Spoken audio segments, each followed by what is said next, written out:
Pull-up jumper. Off the rim and in. Oh! And the Thunder win! All right, come on, let's sing the Thunder song. Wait. When you hear the sound of thunder, don't you get too scared. Just grab your Thunder buddy and say these magic words.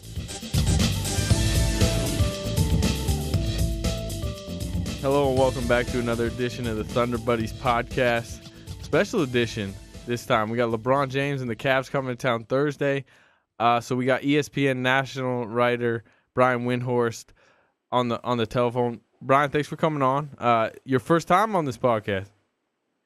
I'm glad to be here. You know, you guys are such stars. I was watching the Thunder game the other night against the Pistons, and the Oklahoma commercial comes on, and the two of you prominently featured for a good 1.7 seconds in that commercial. You should be very proud. The one with the still photos where it looks like I'm like leaning in for a kiss or something. Oh man, it's a good commercial. Shout out Kyle, he's back there. He's the one that made it. But yeah, no, we appreciate you coming on. Are you going to be in OKC on Thursday? I am not. You know, I'm actually in Bristol, Connecticut right now. I'm here all week. And when we were doing our scheduling, frankly, we didn't think Durant and Westbrook would be. Well, we didn't think Durant would be back. But when they play the Cavs in Cleveland next month, I'm planning on being there for that. But I'm sure I'll be talking about that game a lot on Thursday. I'll be doing SportsCenter and stuff on Thursday, and really anxious to see those two teams line up because that was my pick for the finals back in October, and I don't see why I should really change that. I mean, the Warriors have been good, but I still think that there's a decent chance that could be a finals preview, and you know, we hopefully, knock on wood, are going to see the teams at full strength. I did, after spending 18 consecutive days in Oklahoma City and Memphis earlier this year for that playoff series, I have had my fill of Oklahoma City for this calendar year. So that was another factor I think that played into that. Hey, Brian, we want to talk to you about a couple different things. Obviously, LeBron and the Cavs, the Thunder, league-wide stuff. But my first question to you is, does anyone still call you Scoop? No, they all call me Windy now, which is a nickname I don't like, but it's a nickname that fits. And so I have reluctantly embraced it. But that's our old Akron Beacon Journal days. I was gonna say, I mean, you know, you've followed this legendary guy from his formative years, and I'm not talking about LeBron James. I'm talking about Darnell Mayberry. You knew a young Darnell Mayberry. Not many people know this. You guys, when did you work together? What were the years in Akron? What was it, 2004? I think it was 2004 because I had just gotten out of college, and you were already there, and that was my first job out of college. That's right. We worked together for several years. I don't even remember. I was covering the Cavs. Darnell, what did you cover? What were you covering? You covering like colleges? I covered the Fighting Zips. Keith Dan brought in his Zips, and that's right. At University of Akron men's basketball, high schools, did some recruiting. They had me all over the place up there. Good experience, good time. I do remember that, you know, he left to go to the Oklahoman, and like a year later, he's covering the Hornets. It was crazy, and it was a terrific. But we knew Darnell was really good at that time, and the Thunder fans, although they run hot and cold, I'm sure, on you, Darnell. Like with every beat writer, the Thunder fans are really lucky to have you. And yes, I've known Darnell since he was just a little baby in the business. Thanks, Brian. The check's in the mail. Yeah, right? Oh, man. Hey, did he still have he had a little arrogance back then, 21-year-old cocky on the beat? Definitely. Kind of like the way Slater is now. Couldn't agree more. Oh. Well, obviously also, you know, you're kind of well-known for you've been following LeBron James. How early, what was like your first introduction to LeBron James? Yeah, it was like 10, what was it? I'm trying to think. 15 years ago this week, actually. Like December 3rd, 1999 was when I met LeBron in his first high school game. And when he was 14 years old. And I know it's hard to believe because a lot of people didn't really see him until he was in the NBA, and he looked like he was a man-child at the time. But when he was 14, he was very much of a baby-faced kid. Was very lanky, had big feet. He was like 6'3" or 6'4" as a 14-year-old, and looked like your typical, kid who you knew was going to grow up a lot bigger. And normally, when you see kids like that, they're awkward. He really had, very little muscle definition. He wasn't working out or anything. But he moved so gracefully, and that was what was so alarming about him. It's why people got excited when he was like 13 and 14. Sort of the way I'm sure people got excited about Durant when they saw him when he was probably 6'4", 6'5", but moved like he was 5'5", 5'6". And so when LeBron actually started maturing, when he hit puberty about 15 or 16 and started growing into his body, into his shoulders, and, started actually picking up weights and stuff like that, he became like a physical monster. But he was actually pretty shy and withdrawn as a 14-year-old, very quiet. His freshman year, I was covering their high school team a lot. We didn't have a beat writer on them every day. I'd cover maybe 6 or 7 games, and his team actually went undefeated, went 27-0. And I remember the week of the state Final Four, he sort of really exploded onto the scene in the state Final Four his freshman year. I had gone out to see their practice that week when they were about to go play in the state semifinals. I don't know where they play. Do they play the state Final Four in Oklahoma in Norman, or where do they play? No, they do it at this like State Fair Arena. It's actually in Oklahoma City. Hey, Brian, you'd appreciate this. It's called the Big House. Okay. Why don't they play it in Norman or Stillwater? I would think that you play it back and forth at one of those two, Noble or Ilba Guyver. What is it? Stillwater? Gallagher. Oh, you're talking about Gallagher. It's a good arena. Anyway, so they were going to go play at Ohio State that week, and I came down to see them play. That's when in Ohio they played the Final Four at Ohio State's arena. And it was like Monday of that week. The Final Four was on Thursday and Saturday, and so I came to see him at practice. And I was walking away, and he called me over, and he was like, "Hey, I kind of wanted to know if you could tell me why I didn't make the All-State team." The All-State teams had just come out that day or the day before, and LeBron did not make the first team All-State, even though he was the best player on this team, was 25-0 at the time. And I said, well, LeBron, you got to understand that sometimes there's a stigma against freshmen, and, you got to prove yourself a little bit more. And I know you had good stats, but people don't know who you are. And he kind of sheepishly said, okay. But, there was actually a time when LeBron was 15 years old that he felt like he wasn't getting hype. He felt like he wasn't getting enough attention. Probably wants that now. And then he ended up going out. He won the Final Four MVP. They won the 2 games, won the state title. Then the next year, he won Mr. Basketball at age 16, the youngest ever to do so. And then won the next 2 and was the #1 overall draft pick, and so on and so forth. But there was actually a time where LeBron felt like he was getting overlooked, if you can believe it or not. Was he All-State football too? Like one of those early years, right? He was really a star football player his sophomore and junior year. His senior year, he broke his wrist in the summer between his junior and senior year, and so they decided not to play football as a senior.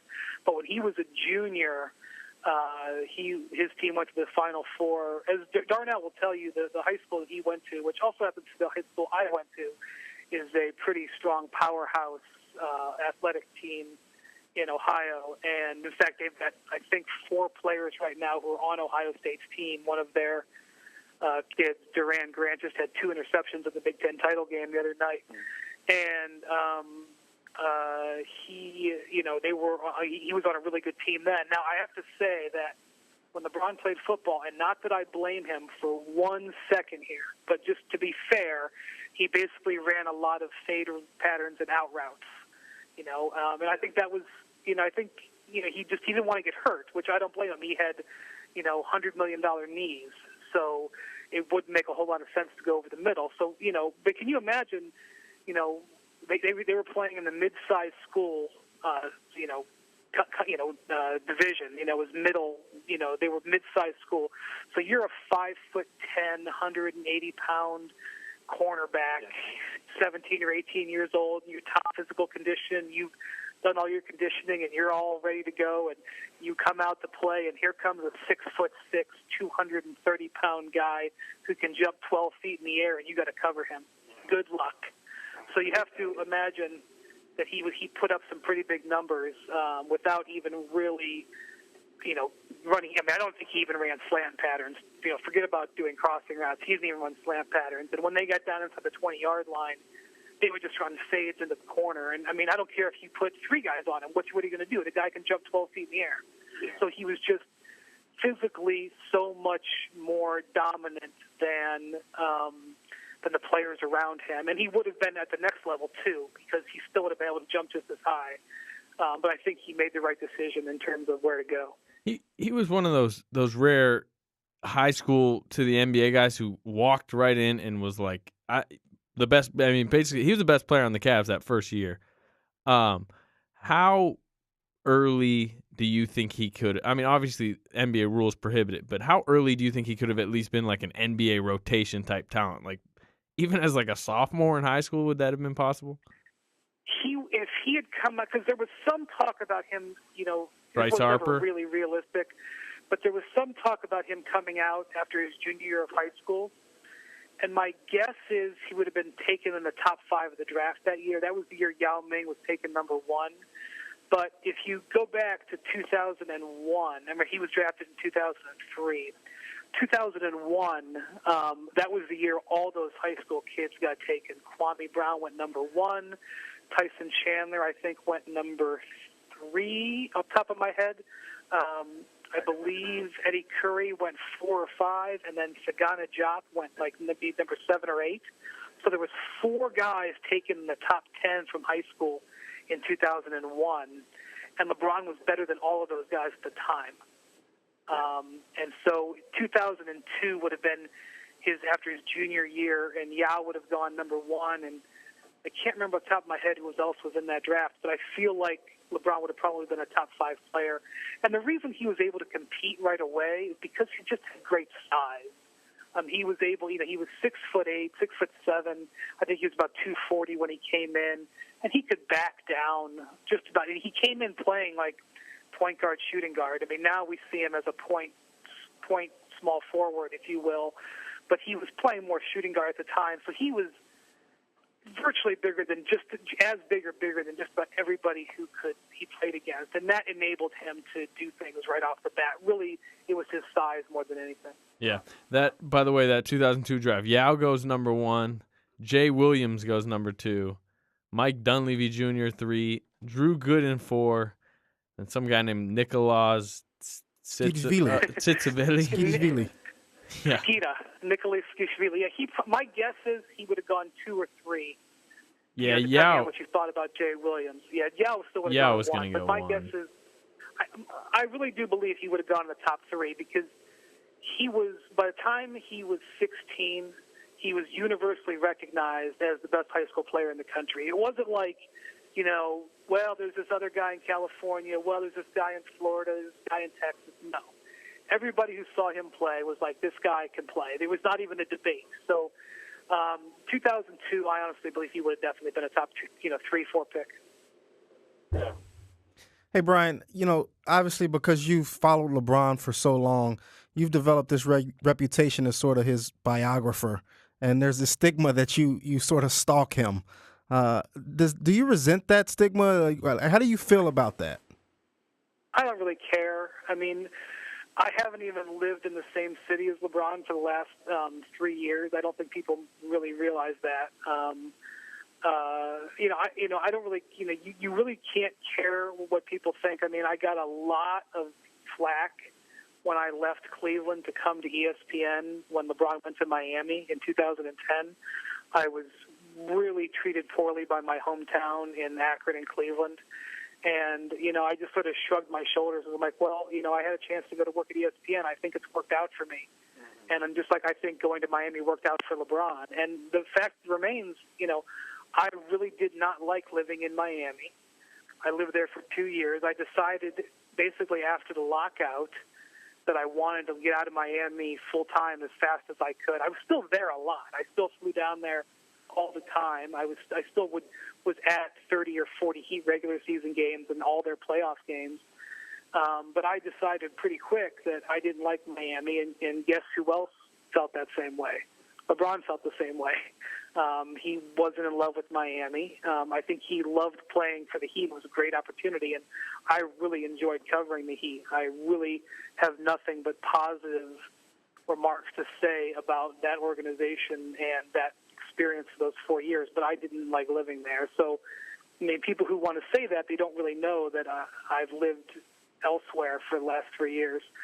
And I think that, he's the biggest story in the league. And, so I'm going to cover him. But, last year I spent 3 weeks covering the Thunder and Memphis series, which I loved. It was one of the most enjoyable things, other than making that drive back and forth, dodging tornadoes across Arkansas.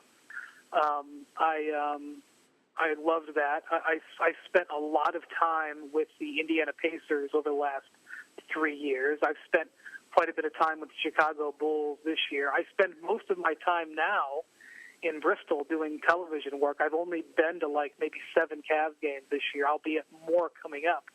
But I've really diversified, although that's always going to be my number one priority, is writing about and tracking and discussing LeBron. And I would say to anybody else, they would do the exact same thing. Hey, and let me just say for the record that nobody does it better.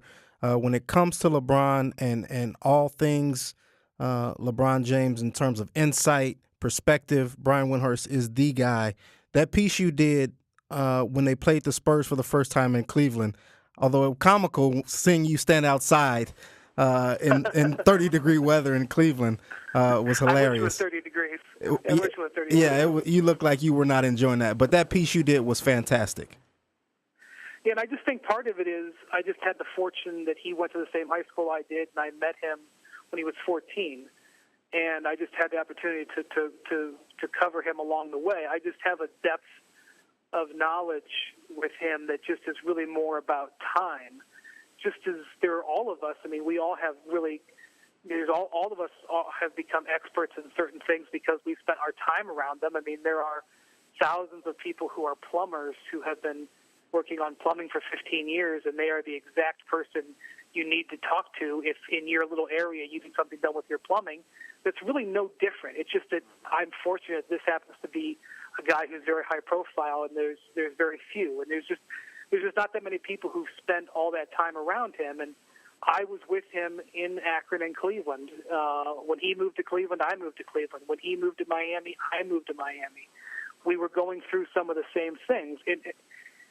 He was living in a 10-bedroom house or whatever. I was living in a 1-bedroom apartment. He is from a very poor African-American family. I'm from a middle-class white family. So it's not exactly the same, but we have a similar frame of reference. And when you talk about the Spurs, there's not that many people who were there in 2007 covering every single day of that season, that series, who are also with him, covering him in Miami, who were also with him covering him in Cleveland. It's more of just a time and place, and I've just been fortunate to be there. And so I have the frame of reference that other people don't. I don't think it's because of any greatness on my behalf. I just think I've been very fortunate to be alongside him, and that gives me a depth of understanding that a lot of people don't have. Yeah, I mean, obviously yours is on a greater scale, but I mean, everyone, I mean, that's, in your career, you kind of have to get those timing breaks. I know I got it when I got to Oklahoma State. They had their best season ever with Justin Blackman and Brandon Whedon, and then I kind of got good timing to get on this beat. And I know Darnell. I mean, I don't want to speak for him, but he was just working at the Oklahoma, and I believe he was doing video. And hey, here comes an NBA team. So I think there's like 7 people in the country who benefited from Katrina, and you could make the case that Darnell did. Was that too far? Was that insensitive?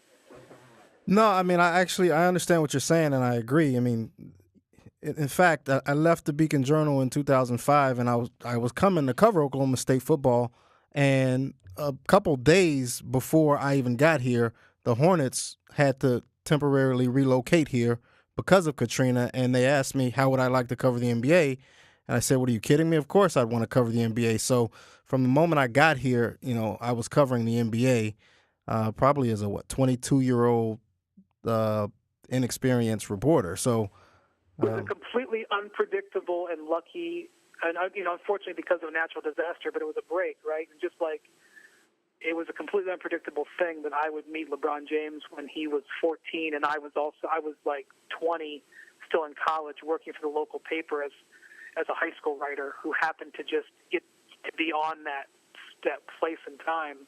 And because I'd gone to the same high school, I had connections and they trusted me.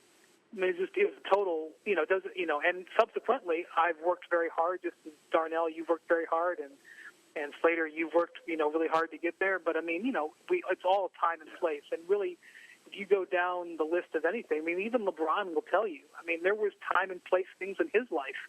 There was huge, important decision points where a decision got made that probably saved his life, or at least saved his chance to be who he is. I think you can go that to everybody who's been even marginally successful in life. Hey, Brian, I got to ask. To your knowledge, has anyone ever asked LeBron about his hairline and the growing thickness of his headband as an attempt to conceal it? Hey, you need a headband over there, Darnell. Calm down. I mean, it's laughable at this point. And the thing about it is, like, LeBron is such a, why would he care? Just let it go. Everybody knows. But he's definitely tried everything I think you possibly can to cover it up, right? I'm pretty sure, I can't say for certain, but I'm pretty sure he even had one of those hair transplant things where they take hair out of the back of your head and put it into the front. And we've all saw him, at that Nike commercial or that Nike shoot he had earlier this year where his hairline changed. It's obviously something that he cares about. Otherwise, that headband wouldn't be slowly encroaching towards the crown of his head. Nothing's as bad as Carlos Boozer, though. He's had a couple where he looks like he paints his hair on. Yeah, he spray paint. He does a little spray paint spray stuff. paint? Yeah, I mean, that's a guy that's like, all right, man, we can tell. And LeBron does it too, though. Yeah, but I mean, Boozer's was. Have you Boozer's just was bad. Google him? Boozer's Carlos was real Boozer bad. hair. It's not a pretty sight.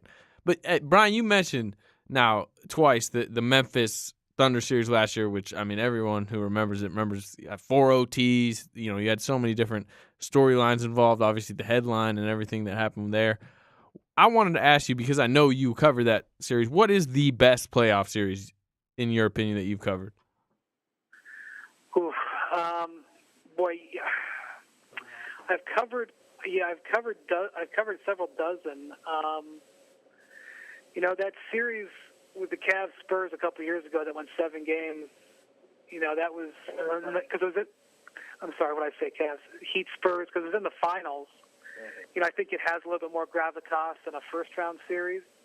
But that series last year with the overtime games and especially the winning on the other team's court that was going on there, and Reggie Jackson basically bailing the Thunder out of that game, Game 4, I'm pretty sure it was, where he just came out of nowhere to hit a couple of 3-pointers to save the series. And if Ibaka doesn't get hurt, who knows what happens against the Spurs? I mean, that could have been a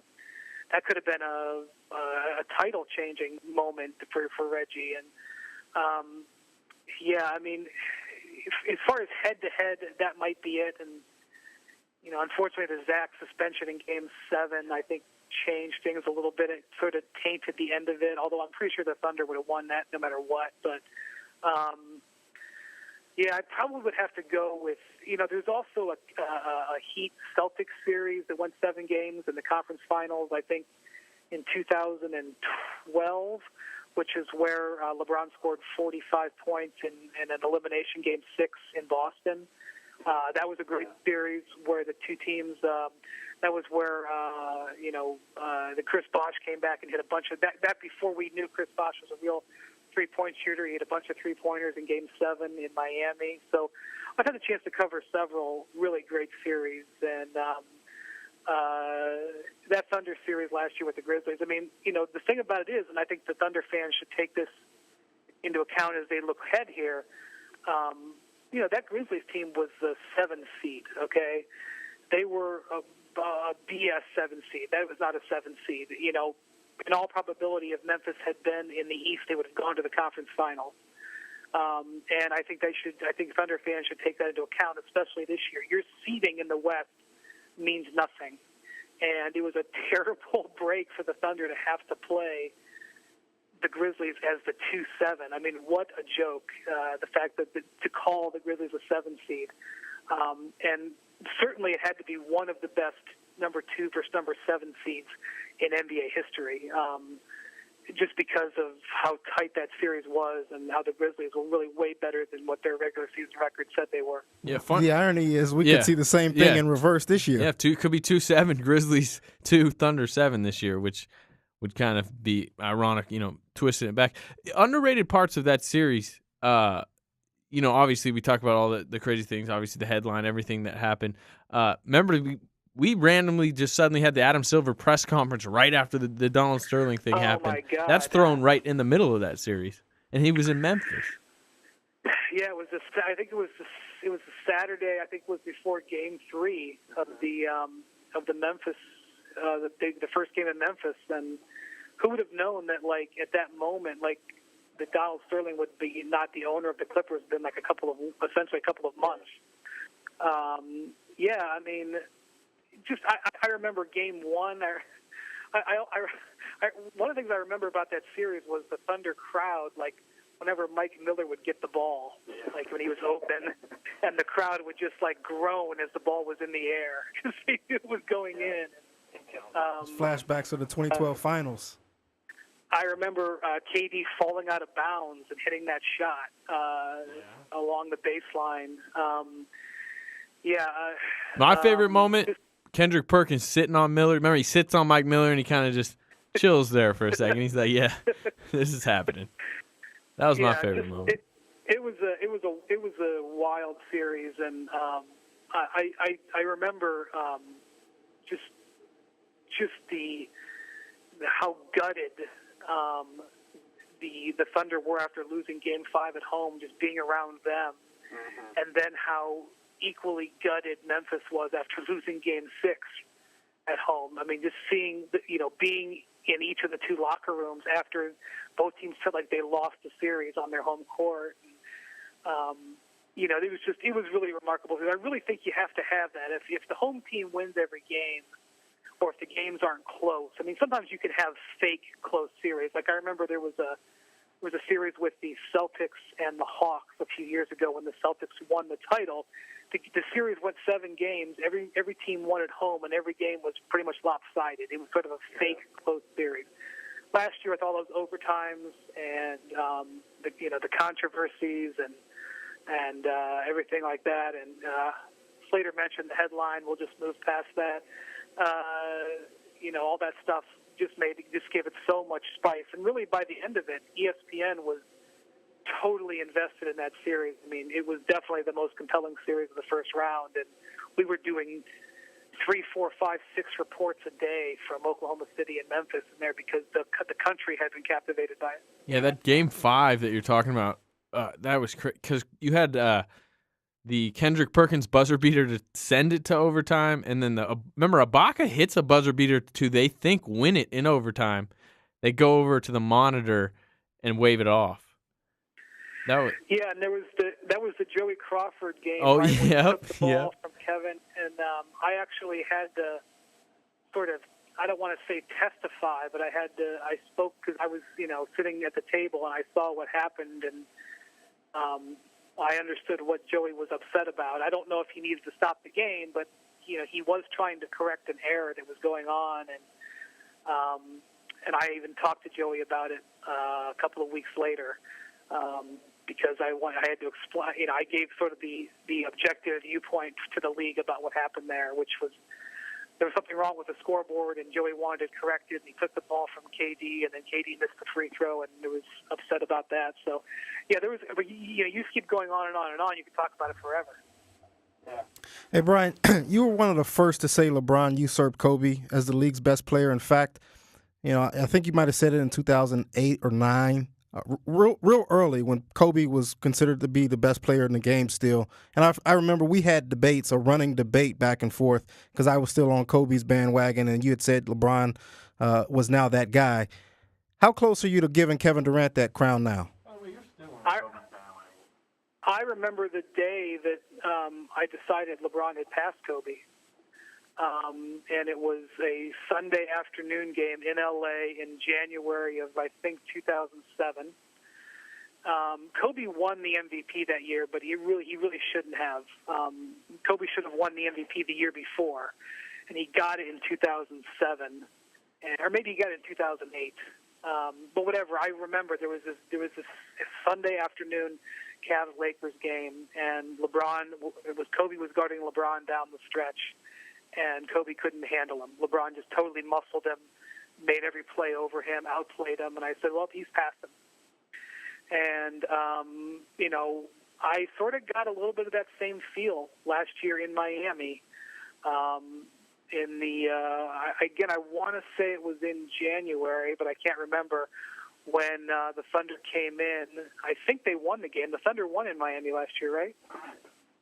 I remember LeBron trying to defend KD, and KD had him on ice skates pretty much. He had improved his dribbling so much. LeBron could not handle him. And I remember thinking the same thing. I go, man, I think KD might have passed him. And I remember talking to LeBron after the game, and I was like, man, you really can't defend Kevin now because his handle is so improved, and so you can't get up on him because he can go past you, and if you back off of him, obviously you can get the shot in your face. And LeBron just shook his head at me and said, "You haven't been paying attention. KD's always had a handle that good." And I was just like, "Excuse me, no, he has not." I think LeBron was just getting a little bit defensive there, but I sort of feel like that may have happened last year. And really, you watch LeBron play now, and he's not the same player physically.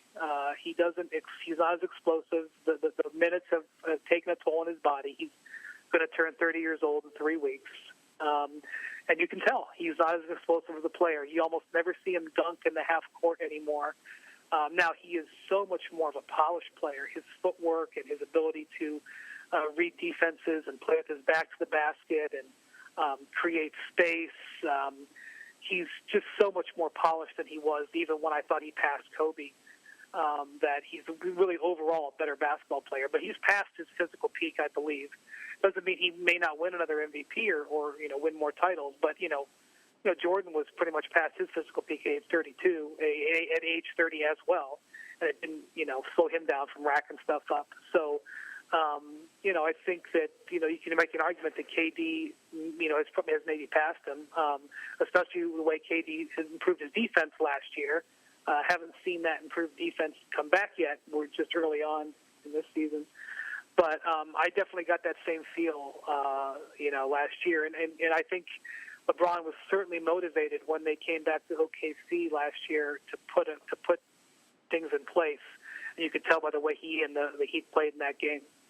Couple of things to note from that game. Kevin Durant finished with 33 points, 7 rebounds, 5 assists. LeBron had 34 points, 3 rebounds, 3 assists. But I felt KD totally outplayed him. Yeah. I mean, the stat line kind of backs it up, the all-around game, in addition to the way the game played out when you were there watching or if you watched from home. The second thing of note, on ESPN.com, on the game recap, is a little blurb from Brian Windhorst and his story off that night's game. The bottom line from this game, there is no longer a discernible gap between LeBron James and Kevin Durant. This would have been, I think, a good year for Durant to take the crown. He's coming off the MVP. This seemed like that title-type year for them, but obviously the injuries kind of derailed that. But, he's back now. Starting Thursday, maybe he can start reclaiming that, discussion. I just remember, man, in Vegas over the summer for Team USA, I've talked about this. I might have talked about this on Bill Simmons' podcast. After the practices, Paul George, Kevin Durant, and James Harden would play this game of like this 3-man one-on-one game. I don't know what the proper name for the game is, King of the Mountain, what have you, King of the Court. and they would each play one-on-one, and then, you'd stay out there till you didn't score, and, this is days before Paul George got hurt, obviously before Kevin got hurt, and I was watching them, and they were going at it for 45 minutes after the practice, and I've never enjoyed watching anything at a practice more.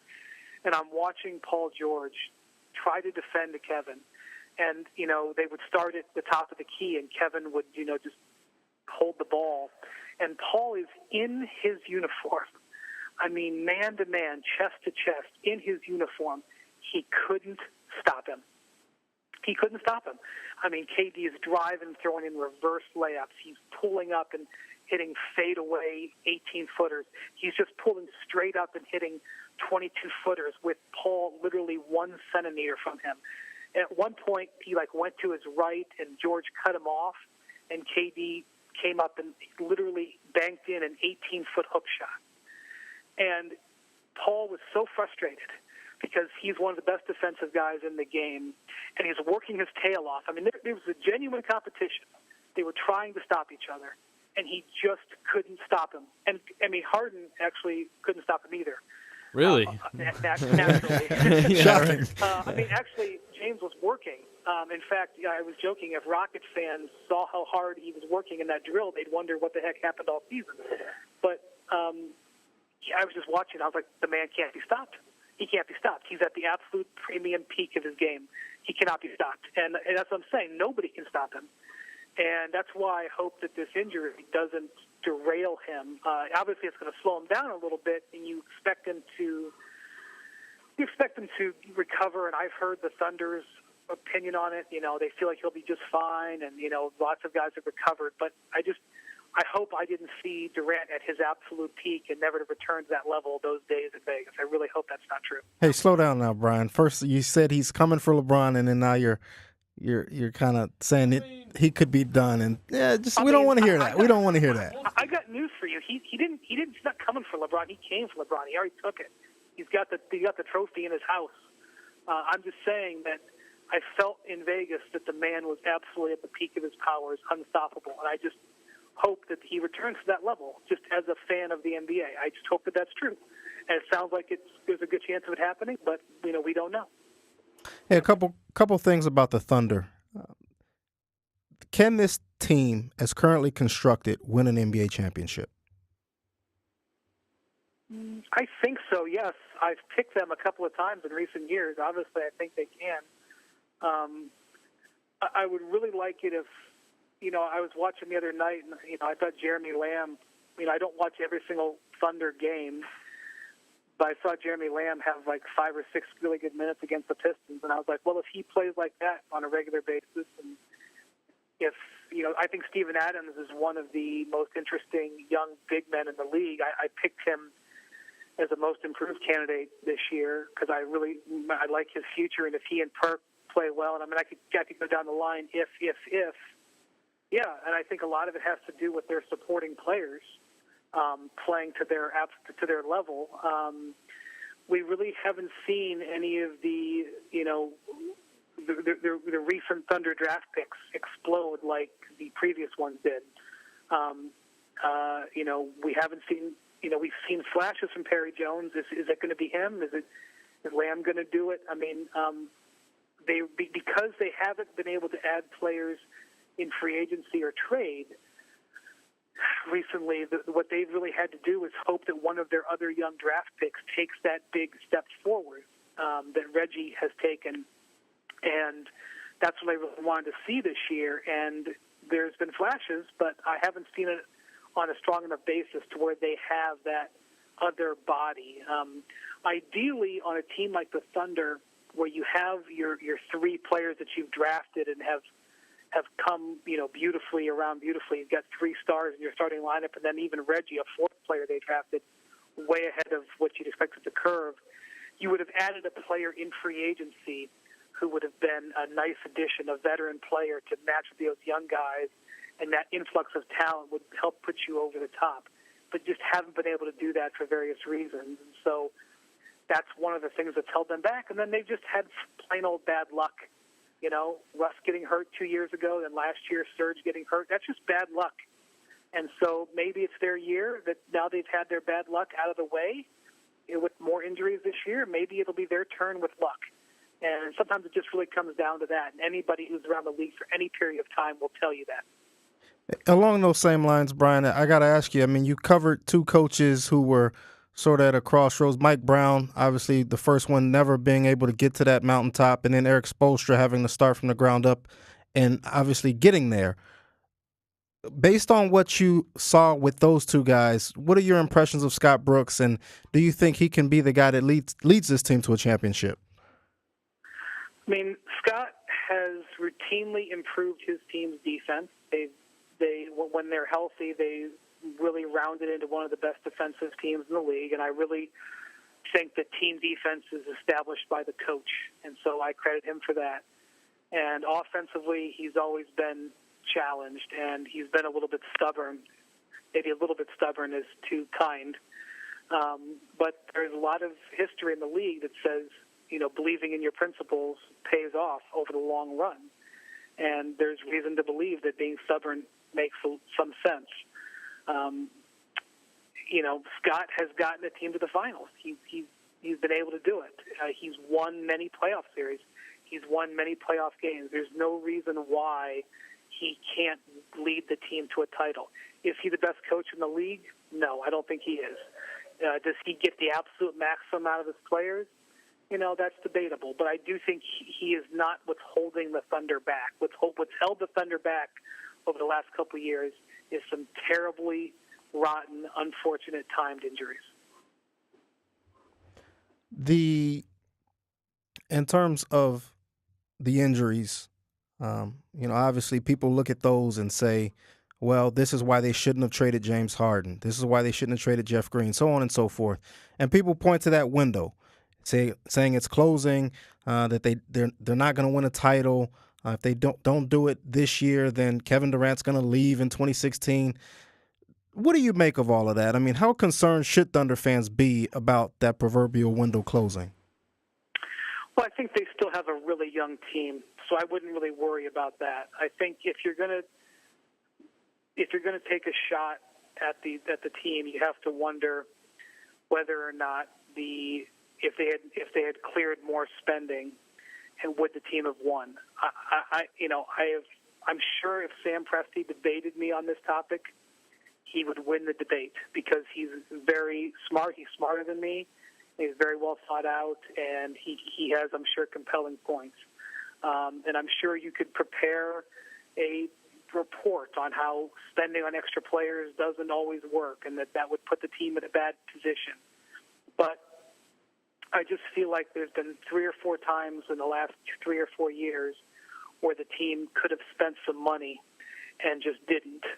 And they ended up being a one player short, either because of injury or because of other factors. And so I'm not so sure that Sam Presti could possibly do a better job. I'm not sure that Russ or KD ever could have done anything better. Serge, Reggie. I really wonder if they had been willing to spend some more money here and there, and not necessarily just even if you re-sign James Harden to that contract, to trade him later for a different trade. And just because you sign a guy to a contract doesn't mean you have to pay him for that entire contract. That's you guys have probably rehashed that trade ad nauseum. There's no need to do it again, but.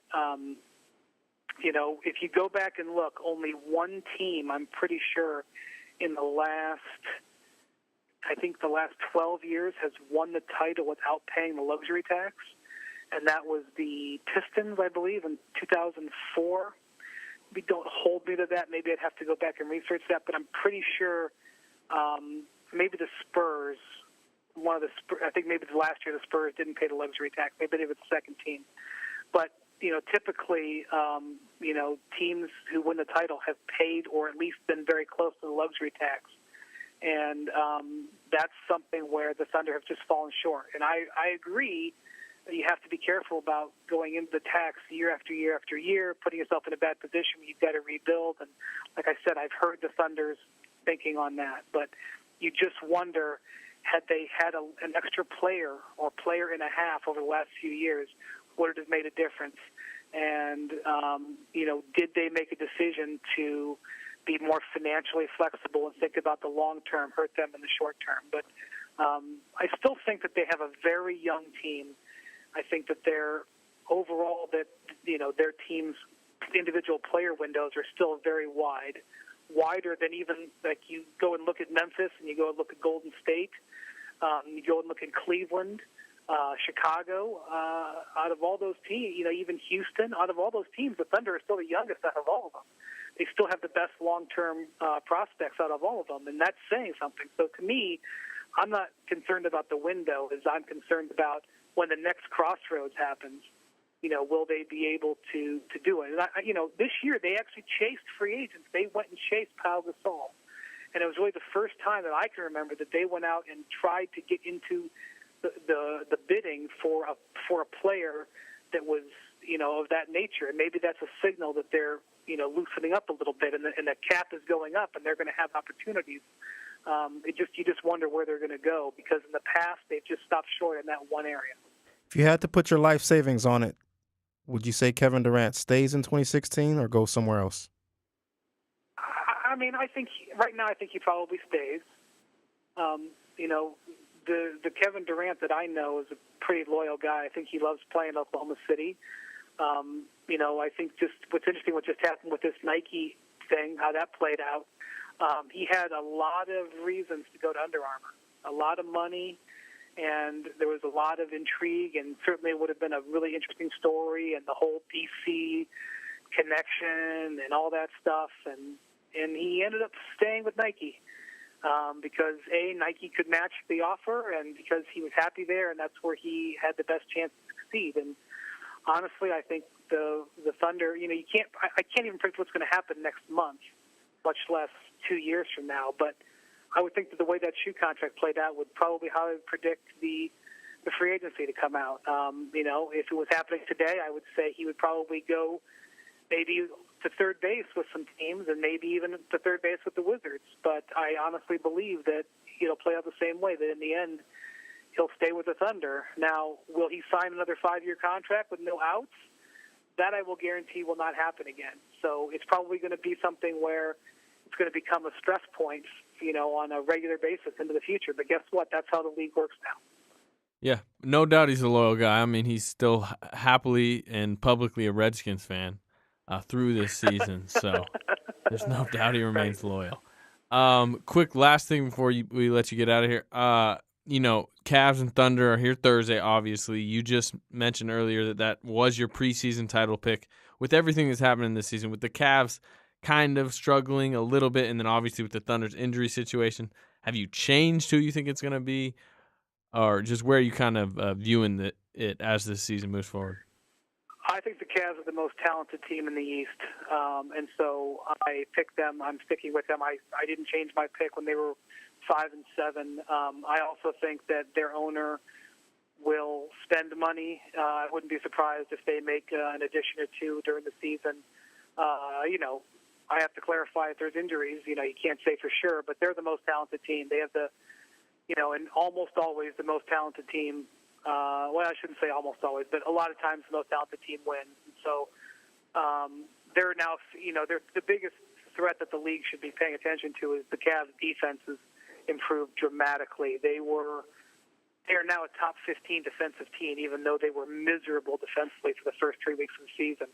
And so, to me, if they continue to play defense this way, I think they're going to win the East. And so I do think they have a pretty good chance to make the finals. In the West, I have to say that I am so impressed with the defensive effort that the Warriors are putting out there. They're the number one defensive team in the league. And if that is the case, it is going to be so hard to beat them 4 out of 7 because they have in the playoff series, and I always talk about this in the playoffs, it really comes down to margin for error. What can you get away with? How poorly can you play and still get away with a victory? That's one of the things we've seen with the Thunder. Their margin for error is so wide because they have this guy, number 35, who can raise up and knock down 10 shots in a row with a guy blanketed on your face. He can be 1-on-3, and Westbrook can find his way to the rim. their margin for error is huge. I look at the Warriors right now, and I see a team that is so awesome offensively, and when they have a bad offensive night, they're going to have a chance because their defense is playing well. The thing about the Warriors is they have a whole bunch of guys on that team that have been injury-prone in their careers. So they got to get through the season healthy. Bogut's had major injury problems. Curry's had major injury problems. Iguodala's had injury problems. They got to hold up in one piece. If they hold up in one piece, the way they're playing right now, man, they make a really compelling case. And the Thunder are going to be extraordinarily dangerous if they get in. I analyze this very closely. I feel that they're going to need 50 or so, 50 to 52 wins to get in. That's going to require them to play 700 basketball the rest of the year. I don't care if they're the 8th seed or the 2 seed. It doesn't make a difference. That's the bad news. The good news is the last 3 years, they've been a 700 team. So if they just play to their capability, I think that they have a great chance to make it. But the problem is they have no wiggle room now. They can't even afford a bad week. They have a week where they go, 1-3 or 0-4, like every team does. They're going to put themselves behind the 8 ball. They've used up their margin for error. So if they get in, I think that they're an extraordinarily dangerous team. But I just can't tell you how impressed I've been with the Warriors' defense. Number one defensive team in like all the big categories so far. Because if you look at a team like Memphis, they don't have that same margin for error. Their offense is not good enough that they can survive a subpar defensive night. The Warriors, because they're so good at both ends, are a very scary team. Yeah, and you can't forget about the Spurs either. Yeah. I mean, it's unfortunate. I didn't mean to overlook them. They're just who they are, and they're a contender. Part of me says the chances of them doing it are going to be hard. Just to get to the final 3 years in a row for a team that old, that's a real tall task to ask. But I remember like about 2010, I decided I am just going to keep picking the Celtics to win, just about every playoff series until they prove me wrong, because I'm tired of being proven wrong. I buried them I decided they were dead in 2010, and they weren't. I almost won the finals that year. And so I said, I'm not going to make that mistake again. And I told myself that with the Spurs, I'm never going to bury them until Tim Duncan officially retires. I'm never going to bury them. But he just caught me in doing it right off the bat there. Thank you so much, Wendy. All right, Scoop. All right, guys. We appreciate it. Obviously, you can always follow Brian's stuff on ESPN.com, on SportsCenter, where he's just popping up everywhere these days. We do really appreciate you coming on, and look forward to seeing you, down the road. All right, guys. Take care. All right. See you. Durant pull-up jumper off the rim and and the Thunder win! Come on, let's sing the Thunder song. When you hear the sound of thunder, don't you get too scared. Just grab your Thunder buddy and say these magic words.